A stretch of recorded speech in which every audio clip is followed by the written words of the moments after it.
Hi friends, नमस्ते। आप लोग कैसे हैं? आई होप कि आप लोग काफी अच्छे होंगे, मस्त होंगे और आप लोगों की तैयारी काफी बेहतरीन तरीके से चल रही होंगी। मित्रों, मैं अपने सीरीज को यानी सीटेट से संबंधित जो मेरा सीरीज है ये कंटिन्यूअस चलता रहेगा, इसमें कहीं से कोई डाउट नहीं है। और इसके साथ साथ बोर्ड एग्जाम जैसे 10th और 12th को भी मैं लेकर चलूंगा।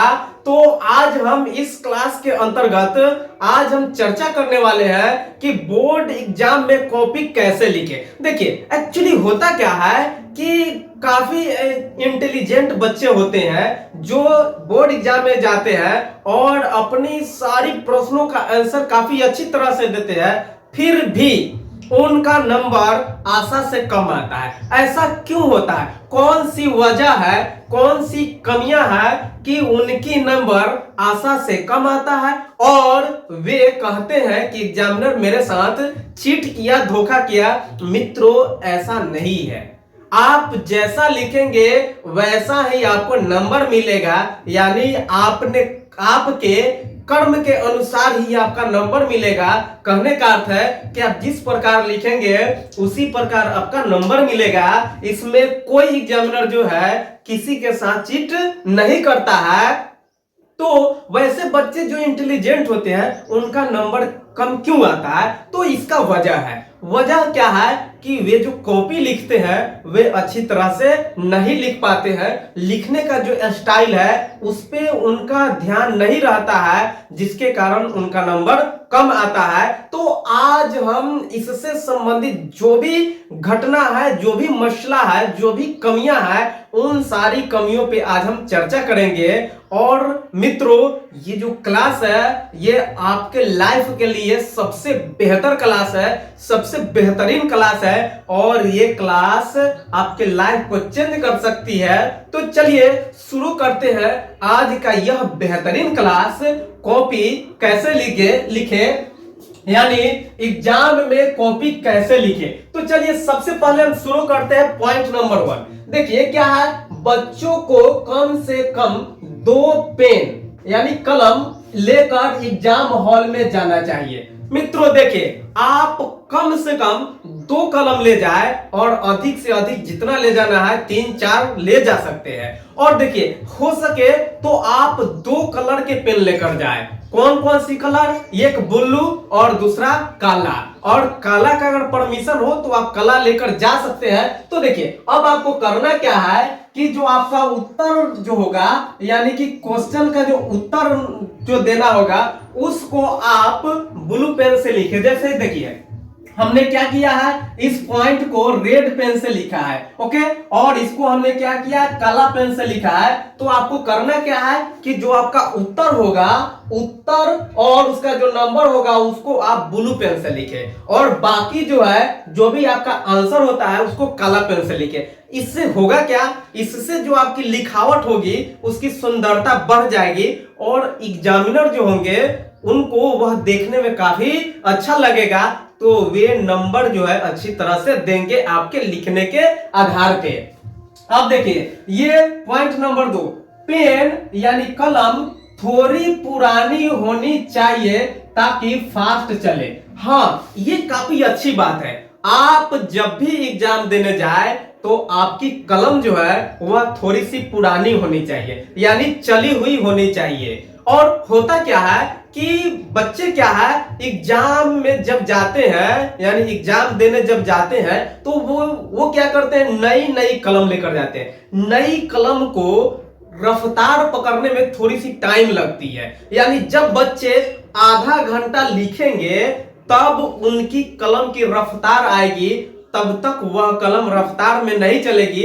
और जिस कलम में रफ्तार कम होती है उससे राइटिंग भी कम बनती है और उससे लिखने में भी दिक्कत होती है। तो आप कलम जो लेकर जाएंगे वह थोड़ी सी पुरानी होंगी, यानी वह चली हुई होंगी, ताकि आप तेजी में लिख सके और आपके समय बच सके। फिर अब देखते हैं पॉइंट नंबर 3। सबसे पहले जहां आपका बैठने का स्थान हो उस जगह को अच्छी तरह से देख ले, कहीं चीट पुर्जा तो नहीं है। हाँ, ये ध्यान में रखने वाली बात है। आपका सीट नंबर जहां है, आपका जहां सीट है, जब आप वहां जाए तो अच्छी तरह से सर्च कर ले, क्या कहीं चिट पुर्जा तो नहीं है। अगर चिट पुर्जा है तो उसको उठाकर फेंक दे, या वहां जो वीक्षक रहते हैं, वहां जो गार्ड रहते हैं, उनको आप कह दे कि सर यहाँ चिट गिरा हुआ है, तो वे क्या करेंगे, उठाकर फेंक देंगे, या किसी से उठवाकर फेंक देंगे, या आपको कहेंगे उठाकर फेंक दो। तो सबसे पहले आपको यह ध्यान देना है, आप अपने सीट के आजू बाजू में अच्छी तरह से देख ले, इसको इग्नोर नहीं करें। यह सबसे अच्छी पॉइंट है कि आप अपने जगह को अच्छी तरह से देख ले, ताकि वहां चिट पुर्जा कोई नहीं हो। नहीं तो आप चिट नहीं कर रहे हैं, लेकिन अगर चिट आपके सामने गिरा हुआ है तो आप एक्सपेल्ड हो सकते हैं, आप निष्कासित हो सकते हैं। गलती किया कोई और खमियाजा भुगतेगा कोई और। तो इससे पहले हम सतर्कता बरते और उस जगह को हम साफ सुथरा कर दे, उसको हम छानबीन कर ले। ओके, तो ये ध्यान देने वाली बात है। फिर वो घबराना नहीं है, इसको आप अच्छी तरह से भरे। चलिए अब देखते हैं पॉइंट नंबर 5, कॉपी को 4 भागों में बांट दे। देखिए, जैसे मान लीजिए ये कॉपी है, इस कॉपी को हम 4 भागों में बांटेंगे। देखिए, एक बार मोड़े तो ये कितना भाग हो गया, 1 और 1 2 भाग हुआ, और फिर जब इसको हम एक बार और मोड़ेंगे तो ये कितने भाग हुए, ये 4 भाग में हो गए। ठीक, 4 भाग में इसको मोड़ दिए। अब क्या करेंगे कि इसका जो फर्स्ट भाग है, ये वाला भाग, ये मेरा चौथाई हो जाएगा। ये क्या हो जाएगा, चौथाई हो जाएगा। इसमें हमको बिल्कुल कुछ भी नहीं लिखना है।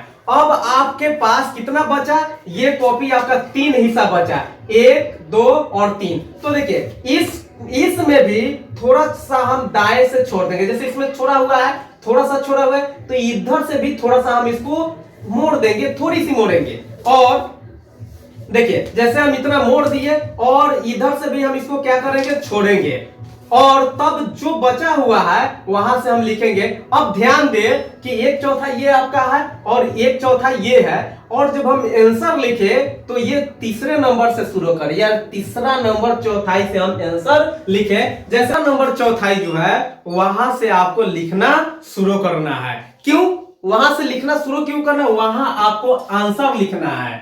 ठीक, और वहां से फिर लिखकर, जैसे मान लीजिए मेरा तीसरा नंबर चौथाई है, यहां से हम लिखना शुरू किए, और फिर जब इसको हमको ले जाना होगा तो ये दूसरा नंबर चौथाई, यानी जो चौथाई छोड़े है वहां से मेरा क्या होगा, ये लिखा हुआ होना चाहिए। देखिए, आप किसी भी किताब को उठाकर देखिए, जब आप किताब उठाएंगे तो देखेंगे चौथाई से, यानी कि एक अगला पैराग्राफ से किसी भी प्रश्न का आंसर शुरू होता है। ये आप ध्यान में देखें, ध्यान में रखें इसको, ये काफी अच्छी बातें हैं, और ये लिखने का सबसे सटीक तरीका है। क्या कि हम क्या करें, जो चौथाई छोड़े हैं उससे 1/4 और आगे से हम अपना प्रश्न लिखना शुरू करें। ठीक, फिर अगली बात क्या है कि अब देखिए, अब ये 6ठी नंबर बिंदु, फिर चौथाई छोड़कर लिखना शुरू करें। ठीक, अब 7वीं नंबर बिंदु क्या है, जिस क्वेश्चन का आंसर जानते हैं सबसे पहले उसे लिखें। हाँ, ये सबसे बड़ी बात है। आप जिस प्रश्न का आंसर भली भांति जानते हैं, आप कंफर्म है, आपको अच्छी तरह से आती है, सबसे पहले आप उसको लिखें। ये नहीं कि अरे यार ये तो हमें आता है, हम इसको बाद में लिख लेंगे। नहीं, जो आप सबसे अधिक जानते हैं, आपका कॉन्फिडेंस है कि नहीं ये प्रश्न का आंसर हमें आता ही है, सबसे पहले आप उसको लिखें। फिर देखिए, ये पॉइंट नंबर 8, ऊपर के पेज में कुछ भी नहीं लिखे। हाँ, ये जो आपको जो जैसे ये ऊपर वाली जो पेज है, इस पेज में आपको कुछ नहीं लिखना है, सिर्फ आपका नाम, रोल नंबर, रोल कोड जो भरना है वही भरेंगे। इसमें आप आंसर नहीं लिखेंगे। क्यों नहीं लिखेंगे, क्योंकि ये जो पेज होती है, इस पेज को फाड़ ली जाती है और ये बोर्ड के पास चली जाती है। तो ये जो है कि अगर आप इसमें कुछ लिखते हैं तो इसका नंबर जो है ये जुड़ता नहीं है। अगर आप इसमें लिख रहे हैं तो समझिए जितने प्रश्न का आप आंसर दिए वो आपका गायब हो गया। तो आप इसमें कुछ नहीं लिखेंगे, पहले पेज में कुछ नहीं लिखेंगे, आप दूसरे पेज से लिखना शुरू करेंगे। फिर अब देखिए पॉइंट नंबर 9, सुंदर और स्पष्ट लिखे। हाँ, कैसे लिखना है?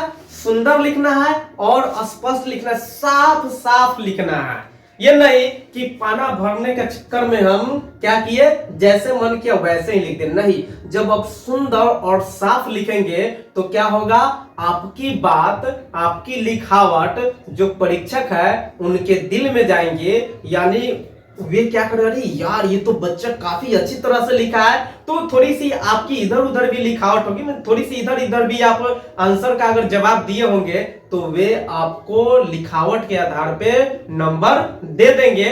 तो आपको सुंदर लिखना है और स्पष्ट लिखना है, और इसमें ये क्या है, यथा संभव अपनी शब्दों में आंसर देना है, अपनी शब्दों में आंसर देना है।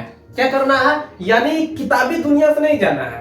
किताब में जिस तरह से प्रश्न का आंसर लिखा होता है, उत्तर लिखा होता है, वैसे आपको नहीं लिखना है।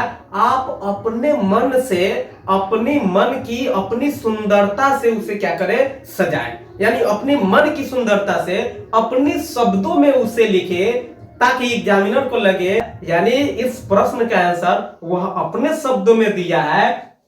तो मित्रों, यदि आप अपने शब्दों में प्रश्न का आंसर देंगे तो आपको अधिक से अधिक नंबर मिलता है। फिर चलिए देखते हैं पॉइंट नंबर 10, एक क्वेश्चन का आंसर लिखने के बाद 1 या 2 लाइन छोड़कर अगला क्वेश्चन का आंसर लिखें। काफी अच्छी बात है। जब आप एक प्रश्न का आंसर लिख रहे हैं तो जब उस प्रश्न का आंसर आपका समाप्त हो जाता है तो आप एक लाइन, जैसे ये 2 3 4, आपका आंसर का जवाब यहां समाप्त हो जाता है, तो आप इसको भी छोड़ दे, इसको भी छोड़ दे, फिर यहां से उत्तर देकर लिखे। देखिए ये क्या है, ये चौथाई है, ये चौथाई नंबर 1 है। आप यहां से क्या करेंगे, उत्तर लिखेंगे और फिर जो होगा यहां आप लिखते चलिए। ठीक, तो ये क्या है कि आप 1 या 2 लाइन छोड़कर लिखेंगे तो इसका फायदा क्या है, इसका फायदा यह है कि जो परीक्षक होंगे उनको स्पष्ट दिखाई देगा कि चलो इस प्रश्न का आंसर यहां से है, और वह देखने में थोड़ा सुंदर भी लगता है। तो आप क्या करें, जब आपके प्रश्न का आंसर समाप्त हो जाए तो आप 1 या 2 लाइन छोड़कर अगले प्रश्न का आंसर लिखें। ये काफी बेहतरीन बातें हैं। फिर देखिए अब पॉइंट नंबर 11, ज्यादा लंबा चौड़ा आंसर न लिखें। ये काफी अच्छी बात है। ज्यादा लंबा चौड़ा आंसर नहीं लिखना है। लघु उत्तरीय प्रश्न 40 से 50 शब्दों में तथा दीर्घ उत्तरीय प्रश्न 150 से 200 शब्दों में ही लिखें। अब देखिए होता क्या है कि बच्चे लघु उत्तरीय और दीर्घ उत्तरीय पर ध्यान नहीं देते हैं। कभी कभी होता क्या है कि ये लघु उत्तरीय प्रश्न का भी आंसर बच्चे 1.5 पन्ना 2 पन्ना में दे देते हैं।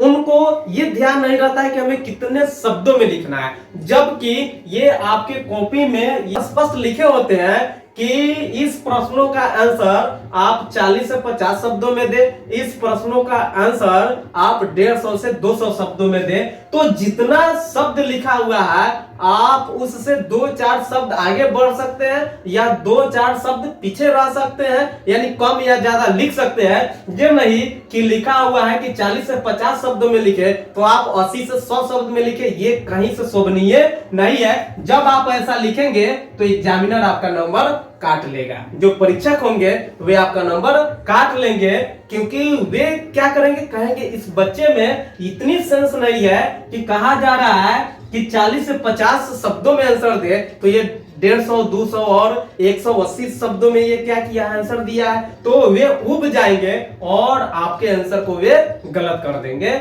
नंबर नहीं देंगे।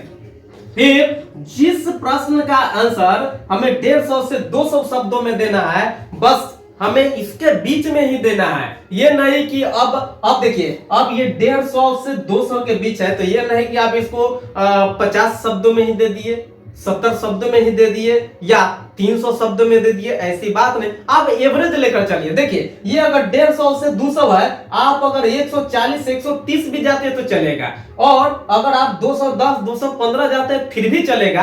आप इसको ध्यान में रखें कि जिस प्रश्न का आंसर जितना शब्दों में लिखना है आप उसके आसपास ही रहे, तब आपको भरपूर नंबर मिलेगा, इसमें कोई डाउट नहीं है। अब चलिए देखते हैं ये पॉइंट नंबर 12, जो आपको लगे कि यह पॉइंट इंपोर्टेंट है उसे आप अंडरलाइन कर दें। हाँ, जब जैसे मान लीजिए पैसेज है, तो जब पैसेज को आप पढ़ रहे हैं आपको लग रहा है कि ये पॉइंट काफी अच्छी पॉइंट है, इंपोर्टेंट है, तो आप उसको क्या कर दें, अंडरलाइन कर दें। और जब आप अंडरलाइन करके जवाब देंगे तो ये जो परीक्षक होंगे उनका ध्यान उस अंडरलाइन पे जाएगा और कहेगा हाँ ये बच्चे काफी अच्छे बच्चे हैं, जानकार बच्चे हैं, आपको क्या करेंगे, वे नंबर अच्छी तरह से देंगे।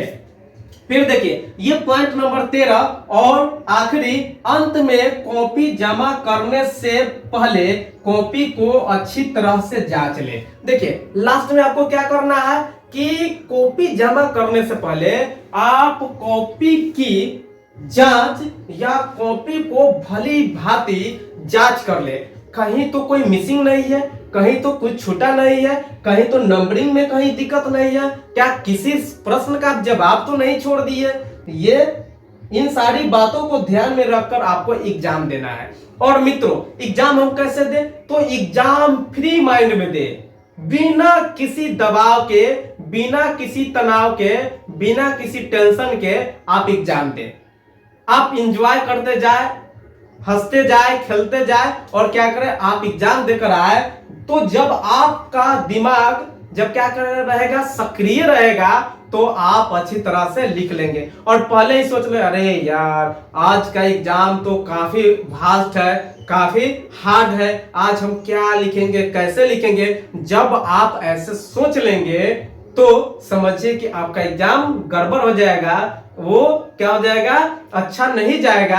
तो आपको क्या करना है, आप खुश होकर जाए और आनंदित होकर जाए, ताकि आपका एग्जाम क्या हो, अच्छी तरह से हो पाए और आप प्रश्नों का आंसर काफी अच्छी तरह से देने पाए। तो मित्रों इन बातों को आपको ध्यान रखना है और इसी के तहत आपको अपने प्रश्न का भी जवाब देना है। तो चलिए अब हम विदा लेते हैं इन्हीं जानकारी के साथ, मिलते हैं अगले वीडियो में। थैंक यू, धन्यवाद, जय हिंद।